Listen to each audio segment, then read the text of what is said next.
He was already 26 minutes late. His phone kept buzzing in his pocket, call after call, same number. But Marcus didn't move. His hands were locked around the lug wrench, knuckles scraped, rain dripping from his sleeves. A job offer, his final shot, was waiting just 5 blocks away. And he was missing it. To help a man who hadn't even said thank you. The old man just stood there. Expensive suit, no umbrella, just watching Marcus struggle in the rain. Like this was some kind of test. Marcus blinked hard. The briefcase he carried all morning, now lying on the sidewalk, open, soaked. The interview packet, ruined. The tire, still not fixed, and the man, still silent. Then, his phone buzzed again. "This is your final confirmation window, Mr. Taylor. If you're not here in 5 minutes, we'll have to withdraw the offer." He didn't even pick up, because some part of him, deep down, just couldn't walk away. Not from a man who clearly had no one. What Marcus didn't know was that man already owned the building where the interview was happening, and that final offer he just lost was his until that moment. 90 minutes earlier, Track 6, final boarding for Metra to Millennium Station. Marcus weaved through the crowd at 63rd Street Station, shoulders tight, lips pressed. His slacks were pressed, tie pre-knotted, that worn leather briefcase clutched like a lifeline. "Yo, Marcus," someone called from behind. He turned barely. "You got that big shot meeting today?" Marcus nodded, half smiled. "Biggest one of my life." "Go get it, bro." Train doors hissed. Marcus stepped in, exhaled slow. This was it. A new life. Away from the South Side. Away from temp jobs and being told, "You're smart, but you're not the right fit." 45 minutes later, he's in Midtown Chicago. Skyscrapers stretched above like glass and gold. Teslas rolled past like silent privilege. Valets wore suits that cost more than Marcus's rent. He passed a group of interns outside a cafe. "So then I told the partner, I'm not taking less than 80K. They laughed. Loud, confident. Marcus lowered his eyes, kept walking. Building 545, Howridge Capital. Double glass doors, security desk, marble floor. He stopped, looked down at his shoes, scuffed, but clean. "You got this," he whispered to himself. He reached for the handle. Shh, that sound. A tire. He turned. Across the street, an older man was bent over the back wheel of a black sedan. No gloves, no help, just a stuck jack and a whole lot of cursing. Marcus hesitated. "Hey, sir, you good?" The old man grunted. "This thing's jammed, and my back's shot." Marcus looked back at the building. The revolving door spun once, twice. "You got anyone coming? If I did, I wouldn't be here." Another pause. Marcus exhaled through his nose. "All right, pop the trunk." "You sure?" "Not really." The old man chuckled. "Appreciate it, son." Marcus loosened his tie, dropped to his knees. The sidewalk was wet. The tools were greasy. The jack didn't budge. "Damn," Marcus muttered. "What's your name?" "Marcus." "You always stop and help strangers?" "Only when they look like they're about to curse out a car." The old man smirked. "Where you headed, Marcus?" "Was going to be Howridge Capital." "Job interview?" "Final round. They said if I show up and sign today, it's mine." "Then what the hell are you doing out here with me?" Marcus kept working, because maybe the version of me I want to be wouldn't walk away from this. The silence hit harder than the rain. The old man nodded.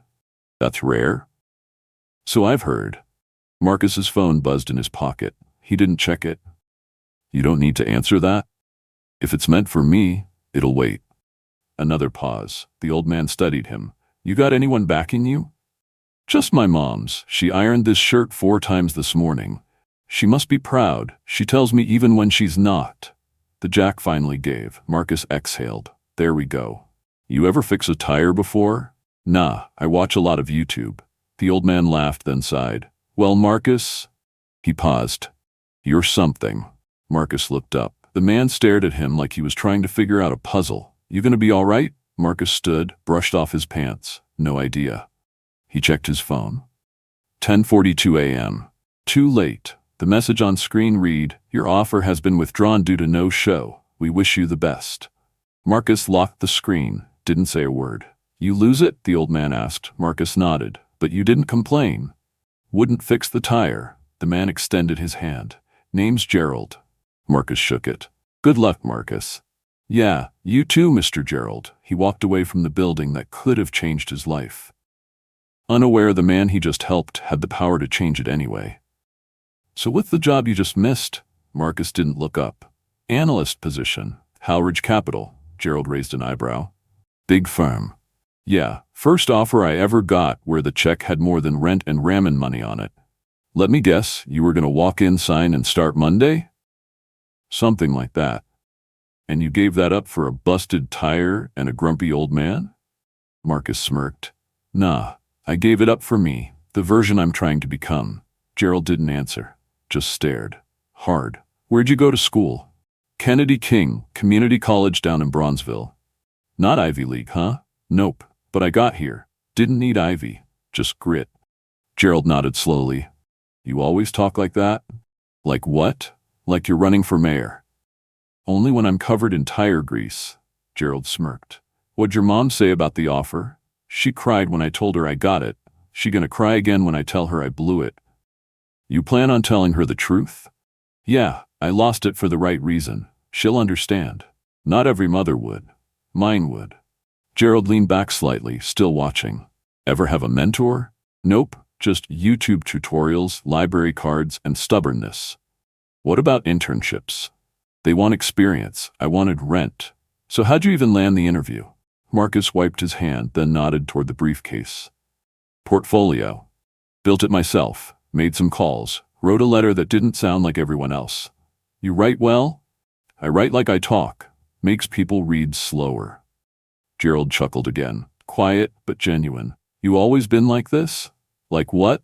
Still showing up when nobody sees you. Marcus paused. I guess when you grow up invisible, you get used to not needing an audience. Gerald nodded, almost to himself. How old are you? 24. Got any plans now that the offer's gone? Eat a sad sandwich, call my mom, reapply tomorrow. You don't want to call and explain what happened? If they can't understand this, he gestures at the soaked clothes, ruined briefcase, greasy hands, then they're not the place I belong. Gerald's eyes narrowed. You know who owns Howridge? Some guy named Whitmore, I think. Gerald Whitmore. Legacy hire, been there since the 80s. Then. Why? Just curious. Marcus nodded slowly. Honestly, guys like that don't know people like me exist. We're not in their world. Gerald stayed quiet. And I'm not mad about it, Marcus added. But I don't chase rooms where I gotta shrink myself just to fit. Gerald stepped back, folded his arms, glanced toward the skyline. That's rare. That's survival. You think being good is enough? No, but being good and kind? That's how I sleep at night. Another long pause. Then Gerald said quietly, Most people help hoping someone's watching. Yeah, Marcus said, but I helped you when I thought I lost everything. Gerald nodded again. Exactly. He didn't smile, didn't congratulate him. He just said, Well, I better head in. Where to? Marcus asked. Gerald just smirked. Someplace where I'm the one watching everyone else. Marcus didn't think much of it. He shook the old man's hand, nodded once, and turned away. He'd walked back to the train station that afternoon, thinking he had lost his shot. But Gerald Whitmore? He was already headed up 42 floors to make a few calls Marcus would never forget. Gerald Whitmore stepped through the revolving doors of Howridge Capital like he had for the past 30 years. No one looked twice. No one had to. His name was on the top floor. Morning, Mr. Whitmore, the security guard said. You're late, said Tasha at the front desk, half joking. Gerald smirked. Helped with a flat tire. Don't tell the board, I might lose my reputation. She laughed. Need some coffee? No, but I might need a new HR director. Tasha blinked. I'm kidding. Maybe. Elevator doors opened. Gerald stepped in. Inside, 2 interns stood silently. They nodded as he entered. Rough morning? One asked. Gerald looked at him. Why? You've got grease on your sleeve. Gerald looked down. It's not mine. The other intern chuckled. What? Did you stop to help someone on the way in? Something like that. Must have been a pretty lady, the first one joked. Gerald didn't respond. Or someone important? No, Gerald said. Just someone decent. Silence. Floor 42. The executive floor. The door opened to polished wood, glass walls, and enough art to cover a semester at Harvard. Gerald stepped out. Whitmore's in, someone whispered to a colleague. The head of HR, Meredith, approached fast. We waited as long as we could. Tap, she said. For Marcus Taylor? Yes, sir. He never showed. He showed, Gerald replied. Meredith paused. He did? Not here, but he showed. She looked confused. Gerald kept walking. Behind him, one of the younger VPs murmured to another. Wasn't he the kid from the South Side? Yeah, community college, no big connections. Figures, they always choke last minute. Gerald stopped. He didn't turn. They, he said quietly. The hallway went still. Excuse me, the VP replied. You said they always choke. Who's they exactly? I just meant. Right, carry on. Gerald entered the boardroom. At the table, 3 partners, 2 managing directors, 1 investor dialing in from New York. Let's move forward with Kevin, someone said. Kevin? Gerald asked. The Columbia grad, fluent in Mandarin, played lacrosse. Ah, yes, very global, very agile, Gerald said dryly, chuckles around the table. We gave Marcus every chance. He didn't value the opportunity. No, Gerald said. He valued something else more. Like what? Human decency. Silence. Look, one of the partners said, we all want to be idealistic, Gerald, but let's be realistic. We can't hire someone who doesn't show up. What if I told you he did show up? Then he should have walked in those doors, not played hero on the sidewalk. He was the hero on the sidewalk. This isn't a social experiment. It's finance. Gerald's tone hardened. And what's finance without character? Survivable. Profitable, another said. Disposable, Gerald replied. They didn't laugh at that one. He sat down. We didn't lose a candidate. We failed a test. And Marcus was the one grading us. One of the younger board members shifted in his seat. Sir, if I may, if you want to bring him back for a second shot, maybe we set different expectations this time. No. No? We don't give him a second shot. Gerald leaned forward. We give him the job. A beat of silence. You're overriding the panel? I'm rewriting the panel. He has no prep, no clearance. He has something better. Judgment. A long pause. You'll back that decision personally? Every day until the day I retire. The call-in investor spoke up for the first time. What's his name again? Gerald smiled. Marcus Taylor. Remember it. Word travels fast at Halridge, but rumors? They sprint. 30 minutes after Gerald Whitmore overrode the panel, whispers had already started. You hear about the CEO's pick? Didn't even show up. Guys from Bronzeville. No pedigree, just vibes. The break room was quiet until it wasn't. Wait, the Marcus kid? Yep, that one. You're kidding. I was sitting outside HR when they withdrew the offer. He was a no-show. Gerald's losing it. No, he's proving a point. Point about what? Lowering standards? A voice cut in from the corner. Point about what character looks like when no one's clapping. Silence. Back upstairs, Gerald was in his office. Door open, eyes steady. Meredith from HR walked in fast. Gerald, the board wants to schedule a meeting about your override. Let them. They're not happy. Neither am I. We made a young man prove everything except his heart. He did that anyway. Gerald, we have a process. We also have eyes. Or have we stopped using them? She sighed. Do you want me to call Marcus? Reschedule a formal onboarding? No. No? Send him a welcome email. Let him pick his start date. Do we tell him why? We don't tell him anything. Why not? Gerald turned to her. Because if he shows up, it'll mean he didn't do it for recognition. She paused. That's risky. So is every investment I've ever made that actually mattered. Meanwhile, down in the lobby, Kevin, the Columbia grad who'd been next in line for the role, stood at reception. His arms were crossed. His face was tight. So, it's true? He asked. Tasha at the front desk raised a brow. What's true? You gave my role to the kid who never showed up. I don't make hiring calls, sweetheart. That's not professional. Neither is assuming someone's worth by their zip code. Kevin scoffed. Let me guess, this is some performative diversity hire? A silence hit the room. Tasha looked him up and down. Nah, this is what happens when the person who made it earned it without pretending. Kevin turned and walked out fast. Back upstairs, Gerald entered the conference room.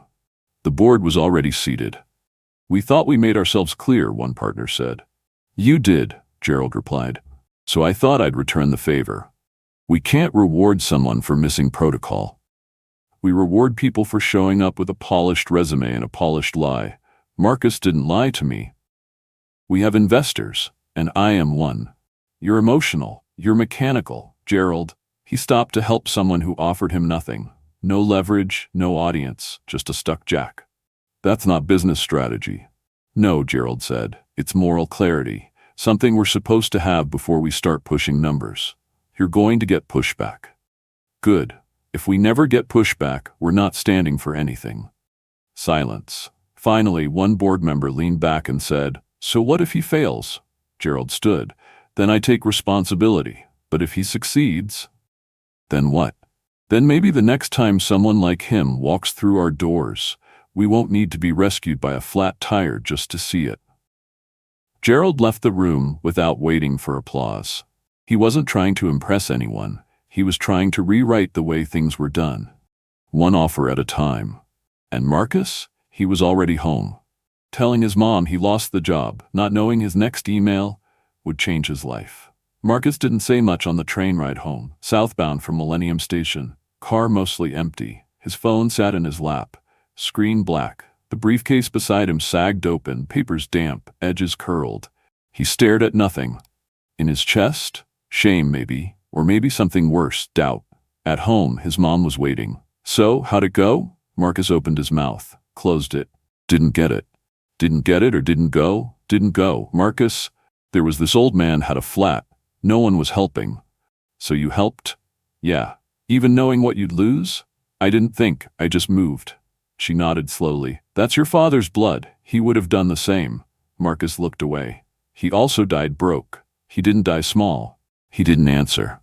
Later that night, Marcus sat on the couch, laptop open. The screen blinked. Inbox, 2 unread. One was spam. The other? Subject, "Welcome to Halridge." He blinked, clicked it.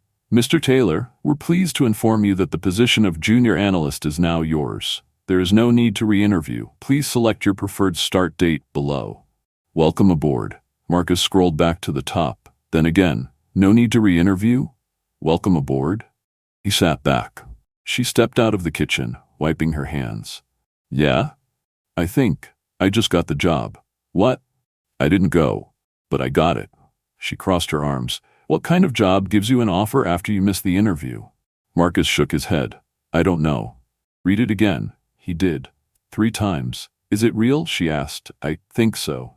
"Call someone." They didn't leave a number. "Then email back." Marcus typed fast. "Hi, I just received this message. I want to confirm it's not a mistake." Within minutes, reply from Gerald Whitmore at halridgecapital.com. "Not a mistake. See you soon, GW." Marcus's eyes widened.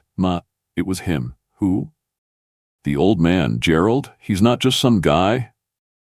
He turned the screen. She read it slowly, then sat down next to him. "You helped a man, and he turned out to be your boss?" "He turned out to own the place." "Lord have mercy." Marcus leaned forward, fingers laced. "What do I even say when I show up?" "You say, thank you. And then you prove he was right to believe in you." The next morning, Marcus walked through the same downtown streets. But this time, his stride was different. Same slacks, same shoes, different energy. The security guard nodded. "Back again?" Marcus smiled. "Officially this time." Upstairs, the front desk buzzed him in. "They're expecting you, Mr. Taylor." "Mr. Taylor," he repeated under his breath. The elevator opened on the 42nd floor. Outside Gerald's office, the assistant smiled. "Go right in." Marcus stepped inside. Gerald was by the window, coffee in hand. He didn't turn. "Glad you came." "I almost didn't." "Why?" "Still didn't feel real." Gerald turned. "It is." "Why me?" Gerald gestured to a chair. "Sit. Let's talk." Marcus sat, hands folded. Gerald leaned forward. "You lost the offer, but you passed the test." "That wasn't a test. Wasn't supposed to be, but your answer said more than a resume ever could." "So that was it?" "That was everything." Marcus nodded slowly. "What now?" "Now you get to show them what we both already know. Which is, that you don't need to fit in to lead, you just need to keep showing up." That day, Marcus didn't just walk into a new job. He walked into a room full of people who never expected to see him again. But this time, he wasn't asking to be let in. He was walking in, because someone finally left the door open. Marcus didn't say much when he walked into the office. He didn't have to. The ones who talked the most, they stopped talking when he stepped off the elevator. "Is that?" "Yeah. It's him. But he missed the interview." "Guess not everyone needs one." Meredith from HR was waiting near the glass doors, clipboard in hand, face neutral. "Mr. Taylor?" "Yes, ma'am." "Right this way." She led him past the same conference rooms where they once dismissed him, past the interns who laughed behind coffee cups the first time his name came up, into a boardroom where Kevin, the Columbia grad, sat in a fitted suit pretending not to notice. "We'll start with orientation," Meredith said. Kevin muttered under his breath, "Some of us earned this the normal way." Marcus turned slightly. "Excuse me?" Kevin smiled, fake and firm. "Nothing." Meredith cleared her throat. "Let's keep it professional, gentlemen." Later that day during team introductions, a senior associate pulled Marcus aside. "Can I ask you something?" "Sure. What made them pick you? I mean, we all assumed Kevin was the guy." "So did Kevin." "No offense, man, but you came out of nowhere." Marcus smiled. "That's usually how storms hit." The associate raised his eyebrows, then nodded slowly. "Fair." In the lunchroom, the whispering started again. "That's the kid Gerald vouched for." "You mean the flat tire story?" "I thought that was a rumor." "Nah, I heard it from Tasha downstairs. Said he fixed it in the rain, showed up soaked, and still got the job." "Wild." "You think it's true?" Gerald entered mid-sentence. "It's not a story." Everyone froze. "It happened. I watched him do it." Gerald turned to Marcus. "Still got that wrench?" Marcus laughed. "Nah, gave it back to the street I borrowed it from." "Smart man." A senior partner across the room stood and approached. "Mr. Whitmore, may I?" Gerald nodded. "Marcus," the partner said, extending a hand. "Welcome aboard. I was skeptical, but I hear you made quite the impression." "Didn't plan to," Marcus replied. "Those are usually the ones that last." A few others joined. Polite nods, handshakes. The mood shifted. Back in Gerald's office, one of the VPs walked in. "You made your point." "That's not why I did it." "Still, it landed." "And how's Kevin taking it?" "He'll survive. Hopefully he learns." "Learn what?" Gerald turned his chair slightly. "That status and character are not the same thing." "And Marcus?" "He didn't come here to fit in. He came here to raise the standard." We watching that happen? Every minute. Marcus didn't brag. He didn't gloat. He just kept showing up, early, focused, quiet, and slowly, the same building that once doubted him began to follow his lead. Because what they didn't see in the resume, they couldn't ignore in the room. 3 months in, Marcus still sat at the same desk, same window, same swivel chair, but nothing about him was the same. He had a nameplate now, Marcus Taylor, Junior Analyst, Strategic Growth Division, and on the wall behind him, a framed photo, not of his degree, not of some award, but a picture his mom took the morning after he got the offer, him holding the email on his phone, wearing a wrinkled shirt, smiling, just smiling. One afternoon, Gerald dropped by. "You eat yet?" "About to. Walk with me." They took the elevator down. Gerald handed Marcus a wrapped sandwich. From the cart out front, not exactly boardroom food. "Boardroom food's overrated," Marcus said. They sat on a bench near the lobby. "You adjusting okay?" Gerald asked. "Still learning how to breathe in buildings like this." "That makes 2 of us." "You ever feel like you don't belong in your own company?" "Every day for the first 10 years. "What changed?" Gerald smiled. "Stopped waiting to be accepted. Started leading." "That easy?" "No, that hard." Marcus took a bite, chewed. "You ever think about what would have happened if I'd walked past you?" Gerald nodded. "Every morning. I was this close to just keeping it moving." "So why didn't you?" "Didn't feel right." "Still doesn't, does it?" Marcus looked up. "You mean being here?" "Being the first one through a door that was never made for you. Sometimes it feels like I'm wearing someone else's badge." "That you're not. They just never printed yours until now." Marcus leaned back. "I want to make it easier for the next one. Then don't wait for permission." "How?" "Start small." "Like what?" "Mentor 1 intern. Open 1 door. Be what nobody was for you." Marcus nodded slowly. "That's the plan." Weeks later, he did just that. Started hosting lunchtime Q&As for interns who didn't look like the brochures. "What if you don't come from money?" one asked. "Neither did I," Marcus said. "What if you don't know the right people?" "Be so good they start knowing you." "What if they look at your shoes before your skills?" "Show up anyway. They'll have to look again." His sessions started filling up, and not just with interns. directors, admins, even Gerald. One day someone asked him directly, "Why are you doing this?" Marcus thought for a moment. "Because I wasn't supposed to be here. But now that I am, I'm not leaving the door cracked. I'm ripping it off the hinges." Gerald watched from the back. He didn't say a word, just nodded to himself. A few weeks later, Gerald quietly stepped down. Retired, no press conference, no send-off speech, just a handwritten note left on Marcus's desk. "What you do next matters more than anything I've done." G.W. Marcus folded the note, kept it in his wallet, carried it like armor. And just like that, the story wasn't about a job anymore. It was about legacy, about how one moment of kindness, one choice, could outlive a resume, outlast a salary, and outshine a system that never saw him coming.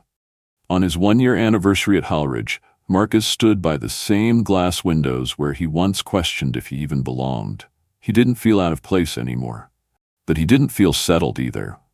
"You're not staying, are you?" his mom asked over dinner that night. "What makes you say that?"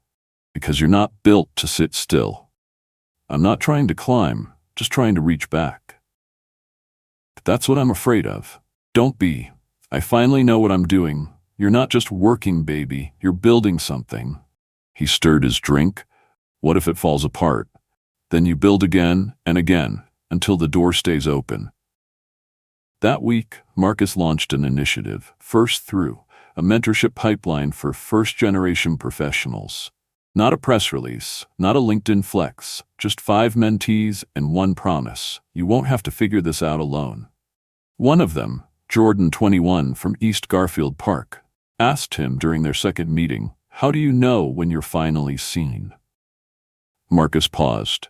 "When they stop looking through you and start asking how you did it." "And what do you say when they do?" "I tell them the truth, which is that I made one good decision on a rainy morning, and a stranger gave me the shot nobody else would." Months later, a documentary crew came to profile Halridge's diversity overhaul. The interviewer asked Marcus one final question. "If you could say something to the younger version of yourself, what would it be?" Marcus smiled. "You weren't wrong to care. You weren't weak for stopping. That one act they mocked? That was your calling card." The interviewer leaned in. "You think one moment can really change everything?" "It did for me." And then, the screen fades. A question appears. "If you had to choose between helping a stranger or chasing your dream, which would you choose?" Because someone watching this has been in Marcus's shoes. Maybe you missed your moment. Maybe someone wrote you off before they ever learned your name. Or maybe you've been Gerald. Quiet. Watching. With the power to open a door for someone who didn't know how to knock. So let me ask you this. What would you have done? Would you have stopped? Would you have helped? Would you have walked away from a job offer, not knowing the man you helped owned the opportunity you thought you lost? What's your take on this? Comment below. I'm reading every single one. And if this story reminded you of someone who gave you a shot or someone you gave one to, share it. Not for the algorithm, not for the likes, but because some doors only open when the right story pushes them.